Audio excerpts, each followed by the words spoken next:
Alright guys, what is up? It is Gnomes. I'm here in a game between ShrineMaster and Alakhami.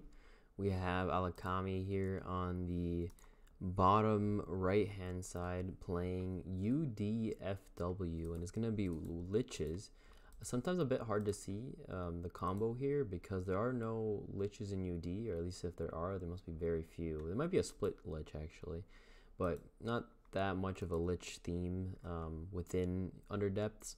But what they do have is Sacrifice and Retribute. And when you have these phylacteries out, they will cause your champions to come back. Now, you do have these Eternal champions, so this champ cannot be sacrificed, for example. So you could not sacrifice or Retribute this champion. But this champion, for example, this Elder Vampire can be sacrificed and can be Retributed. There is no Eternal Life on this champion, which means you can have the champion be, dead or close to dead, sacrifice and or retribute, and you'll get value from the phylactery, where so often your enemy will wait to get the kill until they can kill the phylactery, right? A good player such as ShrineMaster will not try to kill the Elder Vampire until he can kill this phylactery, right? So he'll wait, he'll maybe somehow play around it, he'll debuff it, he'll deal some damage, but he won't kill it until the phylactery is out, or until the phylactery is gone, sorry. And now, if you get that sacrifice, you can just, deal some damage, get that invoke off, make them spend Nora, anything, and then you sacrifice and you're getting, close to all of your Nora back. And that's where this battle group is really so strong. It's just really just behind the idea of the sacrifice and the retribute. There used to be back in the day, well, not back in the day even, it was recently, who was it? Poxnora had the coolest battle group I've ever seen. It was STUD with sacrifice and then just spell spam. I have at least one recording of it where it was like double militial icequake, or it was a millennial, I forgot what it was called, but either millennial icequake or militial. Even though I don't think militial is a word, is it? Millennial icequake, where literally would just nuke the board for like 50 damage. Every champion on the board would die, and then he would sacrifice his own to do that, and he would literally just keep like rotating his champions, and they would just die, and he would sacrifice and retribute. He just did not care about his champions dying. It was such a cool battle group, very fun to watch. Sadly, Poxnora is not really playing too much anymore, but either way, I digress. So let's see what we have here, just to, always round out the idea of what's happening. We do have ShrineMaster playing full faction KF. It does look to be elves, though we do have the Wisp, so it could also be a wizard battle group, right? The Wisp is a wizard. The strategist, strangely enough, is also a wizard. It's not a ranger, which I would have, thought by how it looks like with his one sword. But this is a wizard. Wizard and wizard. So I guess it is a wizard battle group. I haven't seen that in a long-ass time.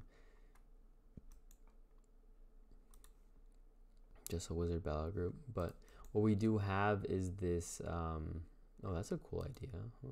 What we do have is the, where is it? The iridescent projection. So when a friendly champion within 8 spaces makes an attack, a random opposing champion within 8 spaces of this unit takes 2 magical damage. If the attacking champion is a fairy or a wizard, there you go, wizard keyword, the closest unit to this one takes the damage instead. So it's not that you're dealing extra damage with the keyword of wizard, but the real combo here is that you can focus your damage, right? So because it's always the closest champion, that means you can focus the damage onto one unit. Anyway, there we see the Mind Slicer Boomerang, which is a UD spell. So we'll be seeing a lot of underdepth spells, a lot of underdepth relics and whatnot, and not too many. There you go. There's the kill, actually. Wow, just gets the kill right away. Gets the Nora Globe too. Does he sacrifice? No, banner, okay. Probably doesn't sacrifice then. Now this champion does have font ignorance, so he has to get into the font with either his Genesis Lich or the Lichling, or else this will just be ShrineMaster's font for the next turn. There you go. So yeah, that's really what this keyword does. It means you can kind of target the 2 damage, and it's not extra damage; it just targets it. Because it does say instead, right? It doesn't say as well. Wizards used to be extremely strong because they had boost and stuff. And it was like a mix between wizard getting boost as well as them having what was called magic amplification. But you don't really see that anymore, do you? There's no magic gap in the game. Not really, at least. Anyway, gonna cause this invoke to go off. Or is it already? Did it already go off? It might have already gone off.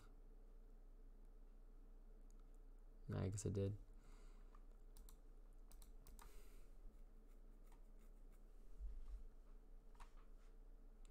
The invokes were nerfed quite a bit ago, so that now they only have an AoE of 4. They used to be AoE of, I think, either 5 or 6. It was so oppressive. You could literally not be out of range to not get hit by the invoke ever. Like, you would need such insane range to, you know, somehow play around it. And now with this being AoE of 4, you can completely, at least way better, kind of make these champions not just, you know, literally whenever you have the time, you just throw it onto the field. Like, you actually have to choose to play a champion that is like a melee beater, you know. It's not just, oh, hey, look, I have an invoke champion, let me just always play it. There's a bit of thought now. Now, he doesn't actually have a champion in the field right now, because this Grimlock of Kathir is the non-illusion is on the top hand side, so he doesn't actually have anything in the font. He might have to put a relic down with this projection. Does he have one? There you go. Plays the war banner. He puts it as close as possible to the ranged champion, but it still can just get double tapped here. Once by the cleric and then once by this Genesis.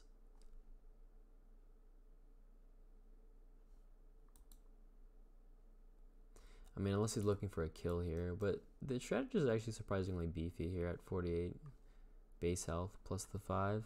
It's kind of hard to kill him. This champion too, look at that, 2 defense and 49 base health. Wow, he's actually even tank here, crazy. Battle Master giving him that 1 extra defense too, or I guess her. But what's ShrineMaster go-to plan here? I mean, ShrineMaster is very well known for, you know, one main strategy is we've all seen, and that's just to lie back and build up. And that is what he's good at, and no doubt he is good at that style. It's just hard to see if you are good at a certain style when it comes to that. Because when you just stay back the whole time, kind of just build up, and then let your enemy move in, it's hard to know, is it the ShrineMaster that's playing well? Like, is he, you know, stalling well? Or is it just that it's hard always to move in, right? Because if you move in, you're losing AP. If you move in, you're, does this work? No, right? But yeah, you're losing AP when you move in, and you have to, you know, go, and then you're also on your enemy's or near your enemy's deployment zone. So it's always harder to engage than to just chill back. So it's always hard to tell, hey, is ShrineMaster a good, you know, defensive player, or is he just taking, you know, advantage of that idea? And the thing is, I guess you have to give him props, right? For literally having all of his games be like an hour long, right? There's a certain level of mental fortitude that he has, where he says, you know what, fuck it, I'm gonna just have all my games take extremely long. Wow, look at that perfect kill. So he gets a perfect kill and this phylactery on top of it. Crazy. Does he play sacrifice now? No. That was insane though.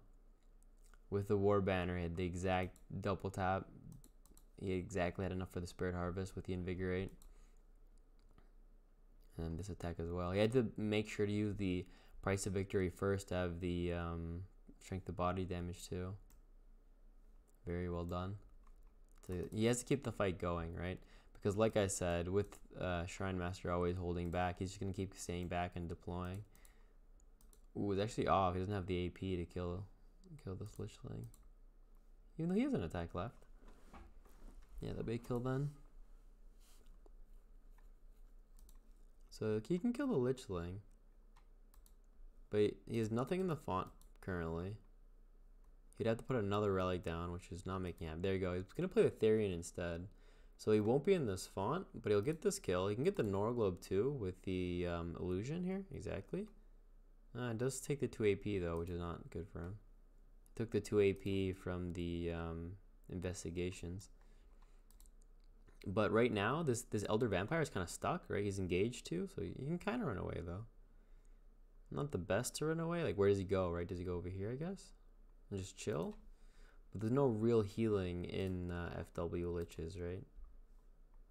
So a sacrifice or a retribute is really his best option. Like, go over here, attack once, retribute. But then he doesn't get the Norglobe, so It's not exactly the most fun of ideas. He could also just wait for his invoke to come back. Ooh, the blockade doing really well here to actually stop this initiative.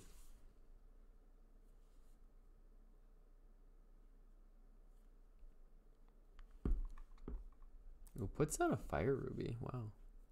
Like I said, Alakhami has to actually play basically all UD, relics, and spells and equipment, right? Because all of his champions are FW, as you can see. So that means all his other things have to be of the other faction. Now, this will be a dead vampire, though, right? He has a double tap plus the Therian attack. They'll actually deal some damage to this fire ruby as well. But there you go. There's that phylactery coming, right? So he kills the elder vampire, but it just comes back fully. And now this fire ruby is also just chilling.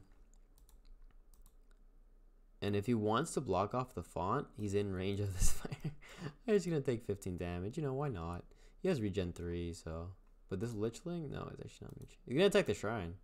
It's not a bad idea. Invig and then attack the shrine? Or is he going for this kill?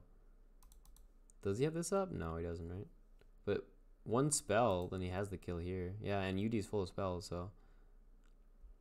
I mean, full of kill spells, put it that way. So, like, Fire Blast and, you know, Mind Slicer, like we saw, Maddening Echoes. Even Maddening Echoes is enough for the kill, right? He's at 13 damage, so 7 plus. Actually, 7 plus, yeah, it would be 20, but he actually needs 1 more damage, actually. Because it's 7, I think. Or is it 8? 8 plus 12? Or is it 7 plus 12? Either way, UD has a lot of kill spells, so any of them would do. Now, is it worth it, right? I mean, it's a bit hard to say. 2 Norglobes is a lot, but he is so far ahead. And when you're playing like a good aggressive battle group, you're kind of fine with trading spells for kills and not getting Norglobes. At least, not fine, but more fine than other battle groups. Because you want the fight to always just keep going, because you do better in like advantage state, right? Advantage state meaning just like you have more things on the board. So... Or I guess, I don't know, you're aggressive? I don't know. Like, they could be relatively even right now if it wasn't for this fire ruby. Like, if ShrineMaster had this font and was able to deploy next turn, I don't know. It's pretty hard to move into Ethereum because of the blockade and it being such a big champion. But this fire ruby contesting, and then... Yeah, he actually doesn't get the kill here. He just attacks once. He heals up for 6. He can kill the fire ruby now. And then he can get this Nora Globe. So, attack. Wow, he actually moved back 1? Wow, he does. He has 5/7. It's a bit of an awkward range. So, he gets this Nora Globe. He takes some damage. But this is also awkward. Therian's actually not really that...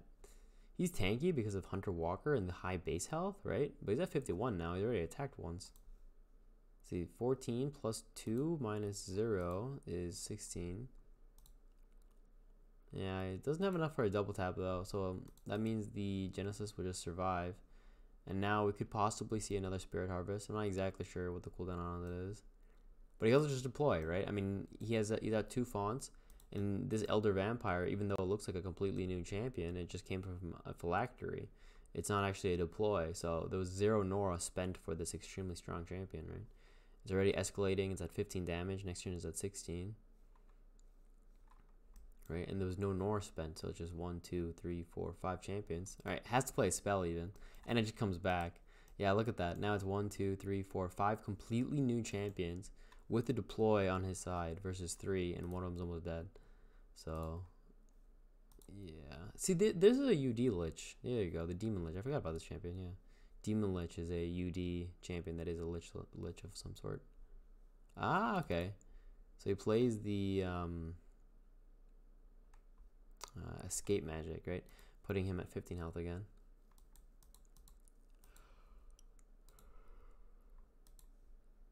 Deflect, set ablaze, swarm, relatively good base stats. 1-3 range is always very good. I love 1-3 range. And set ablaze can be pretty good. So it's just very good, you know, really good like standard champion, and especially when you want to play like 1 or 2 relics of your faction, then playing this Lich, Demon Lich is perfect. I'm gonna go check actually how many other UD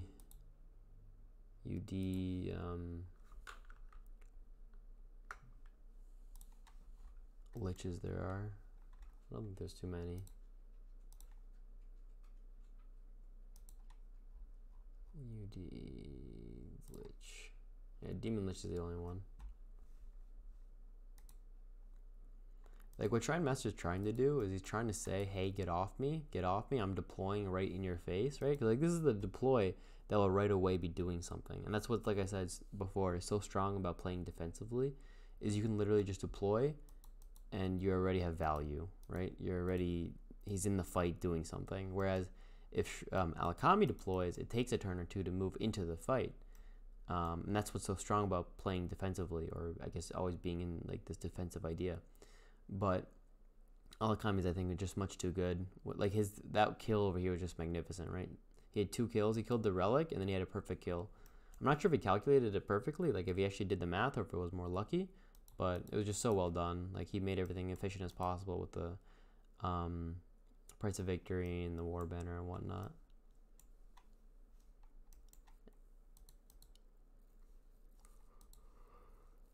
And this is such a high damage battle group, actually, with the double retribute that should be in the game. Double retribute is probably there. There could be like another mind slicer. You might be able to play 2, right? And that's already 1, 2, 3, 4, 5 hits, and then it goes on to the Ethereum, and then just gets the kill. Yeah, or there you go. Plays the what's it called? Superiority. Now he doesn't actually have the kill here though. 14. He needs 1 more damage. Because of the 1 defense here on this investigator. He needs 1 damage. There you go. He's just gonna end game. GG.